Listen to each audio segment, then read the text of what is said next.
Ladies, gentlemen, come on in. Have a seat at the bar or find a comfortable spot in a booth. Order up a beverage. Relax. You are about to experience the best entertainment Disney has to offer. For you're in my place. Welcome to the Mouse Lounge. To all who come to this happy place, welcome.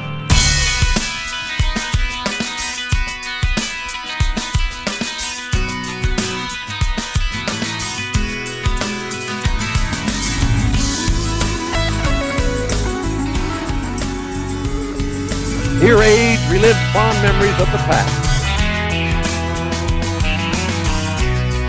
And here youth may savor the challenge and promise of the future. This new season of the Mouse Lounge begins by featuring the creative team behind the Silly Symphonies Collection. All 75 Silly Symphonies made between 1929 and 1939 on 16 vinyl records, lovingly restored by producer and audio genius Randy Thornton and his team. In this, the second of a three-part podcast, we introduce you to Randy, who Disney fans may recall was the producer of the brilliant A Musical History of Disneyland, and currently spearheading the Legacy Collection, which you can see at DisneyMusicEmporium.com. Part 3 of this series will continue with de facto Disney historian JB Kaufman.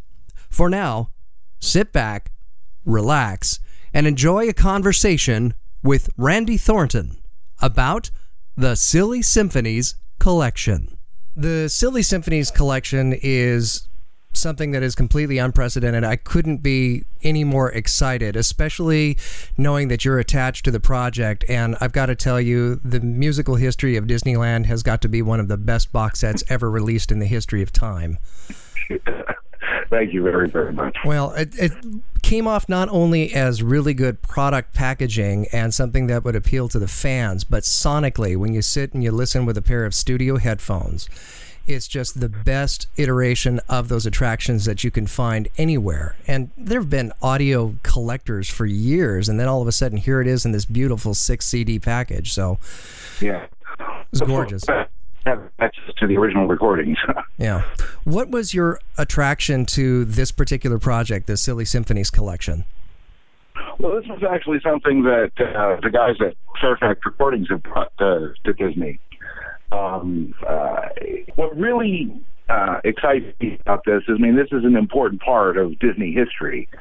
Those first ones, Carl Stalling was recording the music to finished animation, and particularly in Skeleton Dance with the xylophone work and the bones and all that kind of stuff. It just boggles your mind on just goes to show you what a genius that Carl Stalling was.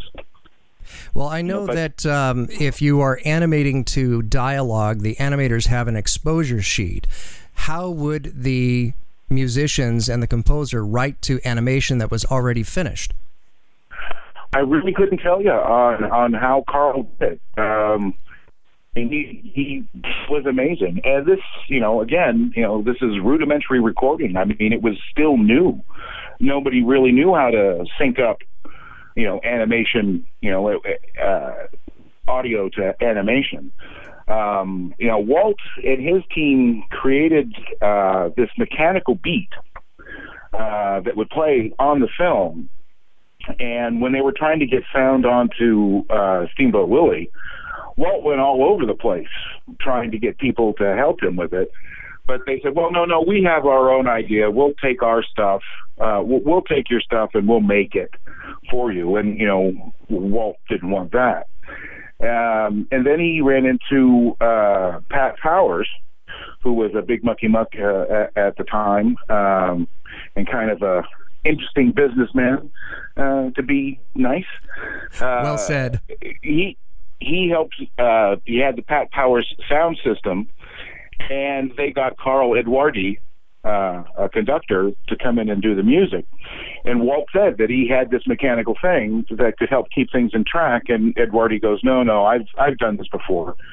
But every single time, they the short would be finished, or that section that they were scoring would be finished, and he'd still have, bars and bars of music to play. And, the first recording session was essentially a bust. And Walt ended up hawking his car to try and get the session going. They cut down the musicians. And, again, Eduardi started working on the thing, and it wasn't working. And finally, he just threw his arms up and says, okay, show me that mechanical thing. And they started recording that way. And every time it was on the beat. And he finished right on time. Everything was great. This little invention that Walt and his team developed is what we call the click track now. So Disney essentially invented the click track, so to speak.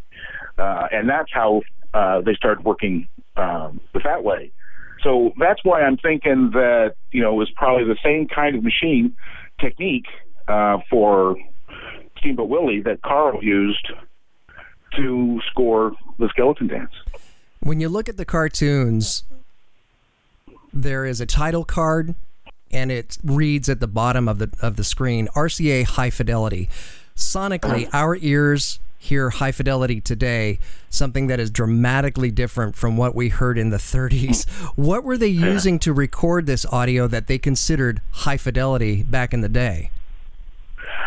Honestly, I'm not exactly clear on that. There were several methods going on at the time. Some were actually recording to disc, and that's the Vitaphone thing, if I'm not mistaken.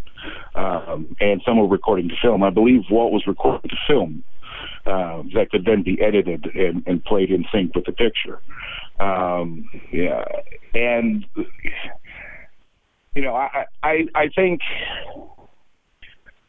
fidelity, I think that could be more of a marketing term. You know what I'm saying? I do. But it's the thing that sound was new altogether was impressive enough. And I believe some of these recordings are actually better sonically. Pat Powers with the RCA folks and the technology that they had. But honestly, I don't really know too much of the detail about, what kind of equipment and exactly how it was all captured. I know some of the earlier animated features were recorded directly on nitrate optical audio stock. And that's pretty volatile stock. That's tough to store, if I remember correctly, right? Oh, yeah. It has to spontaneously combust. Yeah, not a good thing to have around. And that's one of the things that I ran into later on with the soundtracks when I started restoring those, is the stuff that was recorded on nitrate, the separate elements, the vocals, and the music only bed and things like that, the separated elements no longer existed. They got rid of the nitrate film because it would explode. And then they never thought about remixing the film. They figured it was done. So pretty much the only things that were kept were the composite, which is the mix of dialogue, music, and sound effects, and the music and effects tracks for international. Fortunately, they didn't get everything, which is why I've been able to piece things together, like Snow White, 7 different elements it took for me to reconstruct that soundtrack and showcase as much music as I can.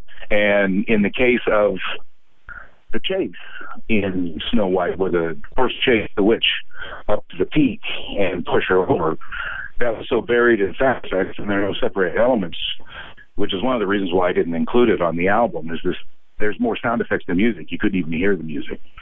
But, so those are the kinds of things that you run into, coming in so late in the game to restore things that are 80, 90 years old, that you have to run into. Fortunately, with the Silly Symphony Collection, we pulled everything that exists for all 75 of the cartoons. And sometimes there's maybe 1 or 2 different versions, not versions content-wise, but, dubs of dubs or different formats and things. Sometimes there were only 2, sometimes there were up to 7 or 8. So what we did, and my engineer and sonic hero, Jeff Sheridan, yeah, we went through and picked up the best sounding elements as they stood, because you start with better materials and it's going to be easier to restore, and you're going to get that cleaner sound. But this is early recording time. This is difficult listening, to be honest with you. It's an important part of history, and there's some incredible music in there. But these are very, very old recordings. We've done the best we could to restore things to make them sound as if they were done yesterday, hopefully. Some cartoons are better than others. We have an incredible responsibility to preserve this incredible music and the Silly Symphonies that led to the animated films and part of what Disney is today, and our music. I mean, our first big hit song-wise was Who's Afraid of the Big Bad Wolf? I mean, it was massive. It began the Disney music legacy. But we don't want to over-restore these things. Digital technology allows you to remove just about anything, including the life of the recording. There's a fine line, it seems, between the science and the art. How do you know when you've crossed that line into removing too much? Well, when I started restoring this stuff, I think the first thing I ever tested, this was back in 1990, and Sonic Solutions had their denoising program, and it was a cumbersome thing. You had to pick your sound sample and then determine how much to take out of it, and the computer would sit there and chug for a while, and then you can play it back, and you go, oh, no, that's too much, then you dial it back a little bit, so it was sort of a hit and miss kind of a thing. But what I tried was the flute solo for Trust in Me, and it just did too much, so we didn't do anything with that at that time. Later on, we've cleaned it up a little bit, but that's the Jungle Book soundtrack? What was that? Trust in Me from the Jungle Book soundtrack? Yeah. So for me, I know that digital technology will always get better. And I don't want to tie the hands of some future restoration guy by doing too much now, because the digital copies that we're making and preserving are stored separately from the film elements and all that kind of stuff. So, knock on wood, hope nothing goes wrong, but we now have a separate copy. And like for the Silly Symphonies, all the restored elements are then being sent back to the film division, so they have them as well. But this might, I have to think that this might be the only thing that survives. And I don't want to tie the hands of somebody down the road. And so it was a technological thing to begin with. But then I'm a musician as well, so I understand acoustics and how it works and how these things feel. And I want that life into it. I don't want denoising to the point where it's an effect we call fish tanking, to where everything sounds kind of metallic and there isn't any depth to the room, or all the high end is gone. I mean, you can take most of this high end out by just, curving the EQ arc at the higher frequencies. Well, then you get a muddy sound. These things, we're going out and we're taking thumps out and some of that crackle.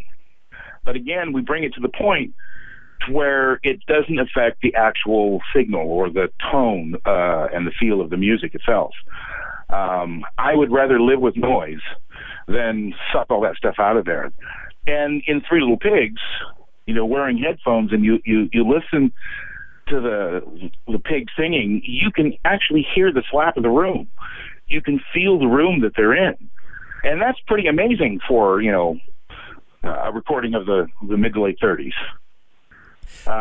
But, there are also ones that it was really kind of interesting as we're going through these things, that some cartoons, evidently, this is my own impression just coming off of dealing with the audio, some of these shorts were more important than others.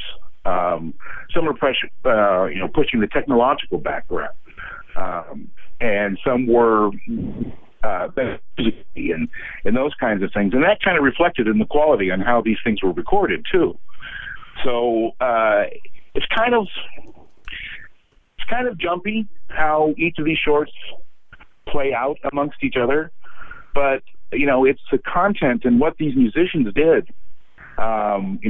Taking public domain tunes and operas and putting an opera tune and having Yankee Doodle over the top of it, and have it make musical sense, yet accent what's going on in the film and tell the story, because it's essentially the music that's telling the story in the Silly Symphonies. How has the restoration technique changed since, say, 1990 when Fantasia was restored to today? What are the biggest elements that have changed? Well, first off, originally there was only a couple of tools, a couple of people making restoration software, and now there's tons of them. And Jeff actually has collected all of them. And sometimes the very expensive plugins work. Sometimes the cheap little onboard stuff works better than the more expensive stuff, and vice versa. I think, just like a carpenter, you have a tool for each individual job. And if one doesn't seem to work, you'll try another one. And so before it was, again, a couple of tools, denoising and crackle and stuff like that. Now we have tools that can interpolate thumps and, find those things for us. There's a spectral editing tool that we have that it recognizes what comes before this artifact that we want to get rid of and after, the frequencies above and below, and interpolates what's supposed to be there. And this works for, small little percussive things, and, long drawn out hums and stuff like that are a completely different animal. But I think basically is that you just have more tools to work with. So you're not just stuck with, that's as good as I can get it with this, de-hissing thing. But, I've lost a little bit of the sibilance in the S's and things when the vocals come in. But, I got the better part of that, so you play that balancing game. But now you can just isolate specific things. It's really wonderful, and I can, I'm just hoping for the day when they come out with technology that makes it sound like it was recorded yesterday. I mean, again, some of this music is just so incredible, and it's difficult. It's difficult music to play. You lose some of those nuances and things in the older recordings, but we're trying to bring those out. And again, as I said, knowing music, we are focusing on the performances and trying to bring out some of those things that were lost even on the DVDs and releases and the stuff that's been done in the past. As a musician myself, I have a real appreciation for the lavish production values that went into tracks. Like, I say tracks because I'm looking forward to hearing them, what you've done with them. Musicland and Woodland Cafe are my top two. Compared to, say, the Walt Disney Treasures, which is a brilliant set, and the visuals are just stunning in that DVD set, and all of us fans are just hoping for the day when these things can be released in Blu-ray and the upcoming 4K. Sonically, with these, let's take Musicland for example, because you've got that immense pipe organ as well as the jazz ensemble that's performing. This is a huge sound.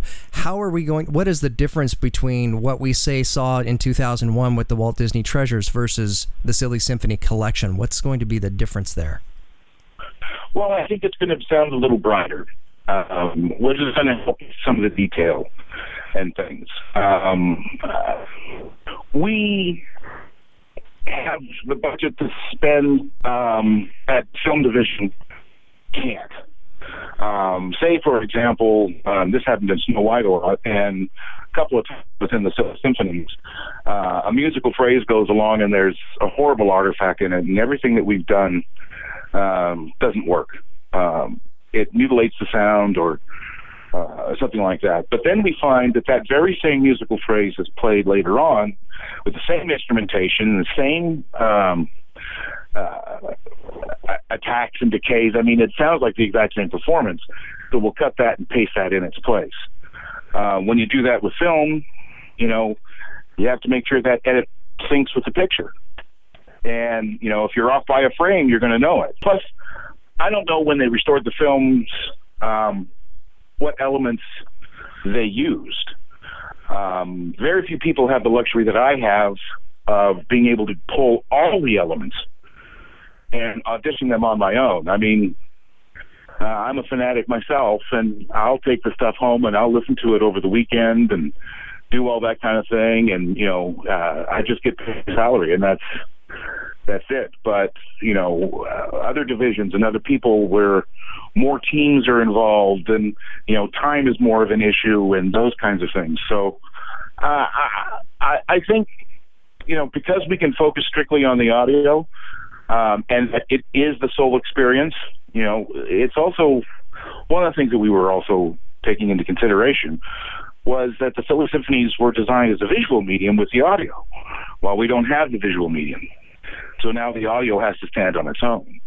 So, we're particularly paying attention to performances and, making sure that things are musically done correctly. Like, for example, in the skeleton dance, there are long gaps where there's no audio because, the camera's panning or some kind of things going on the screen. Well, we take the picture away. Well, that doesn't make sense anymore. And you're just waiting for the next shoe to drop. So we'll take out things like that. But still, every note of music from all the Silly Symphonies are all there. We're just tightening up gaps, so we'll make it a little bit more musical listening-wise. Were the original recordings, when you had access to the elements, were the sound effects being recorded concurrently with the musicians? Because one could easily argue that the sound effects people at the time were very musical. Things were happening on the beat or syncopated with the rhythm. Well, I think, I know that the early ones were, everything was done all at the same time, just like Rainbow Willie. Dialogue, sound effects, music were all being recorded at the same time. And if they screwed up, then, they can punch in, well, not necessarily punch in, but start over again, and they can edit selected takes together. But the earlier ones, the sound effects were part of it. And, we separate the sound effects from the elements that still exist. All the sound effects are still in there. There were only like 2 or 3 that we came across that had separate elements where we could take the sound effects out. And one of them was the Pied Piper. We decided that since the whole set included the sound effects, it'd be odd just to have 1 or 2 that don't.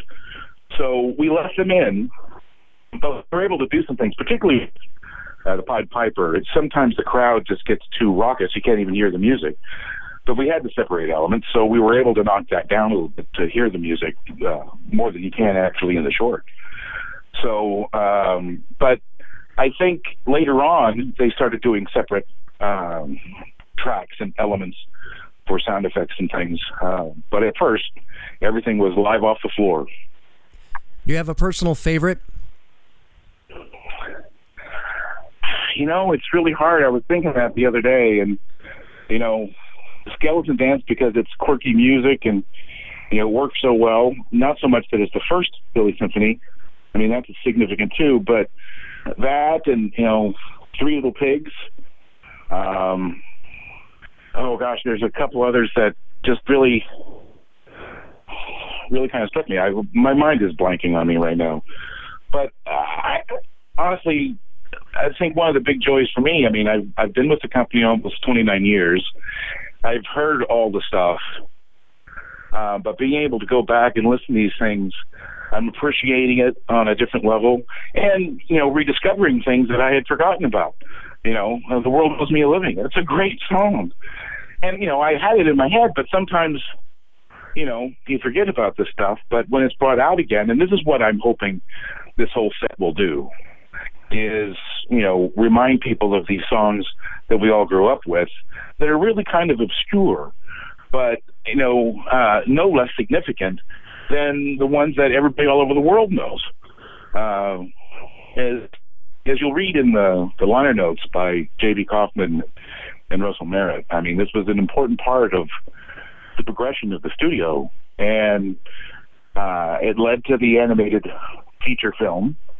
But, it also helped develop with the music as well. And the people that I've known that worked with Walt, like the Shermans and Irwin Costal and Buddy Baker, they all said that Walt was a natural musician.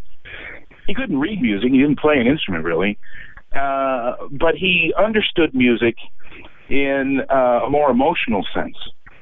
And, it's common knowledge that Walt would cast his animators for certain scenes because it fit their capabilities and they were good at funny stuff or, serious things or stuff like that. Well, Walt also cast his musicians the same way.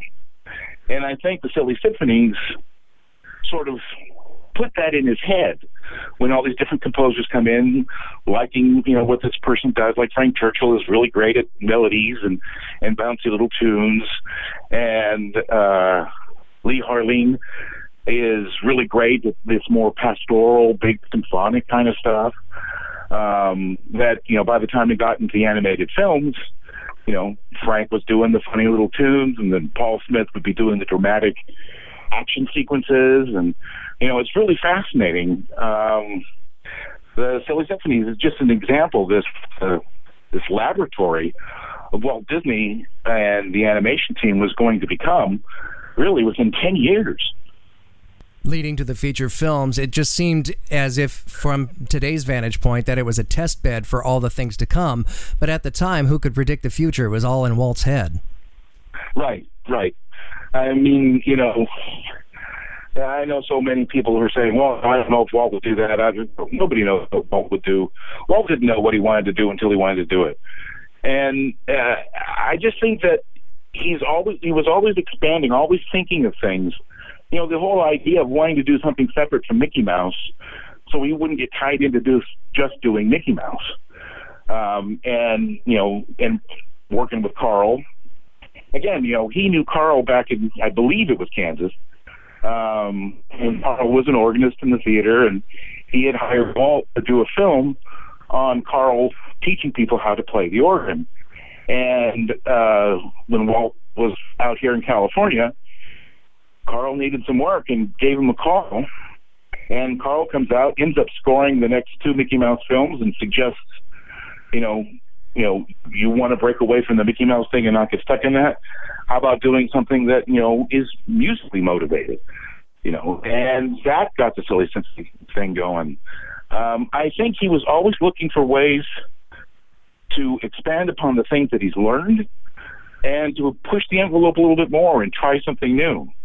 Every time you learn something, it opens the doorway to another technique or another approach or another way of looking at the very same problem that you had several projects before. With that, I'm going to ask you, what final thoughts do you have regarding this brilliant set and the work that went into it? This is all part of everything that I do at Walt Disney Records. I'm one of the luckiest guys on the planet.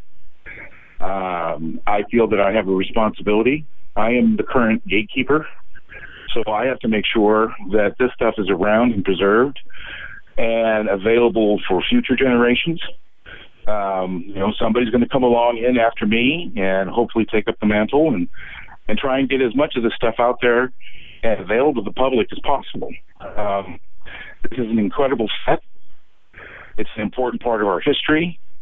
And, now that all the work is done, who knows how this material is going to be used in the future. I mean, sometimes the work on our sets here and our albums, other historians to dig a little deeper and find other things to do. And, again, I look at this as kind of like a little seed. I know I get all visionary and all weird like that, but, this could spark other projects and spur some other historians to look deeper into something and, find things that nobody knows about. You never know. All the treasures haven't been found yet, so hopefully this kicks it into high gear and we get more of this stuff.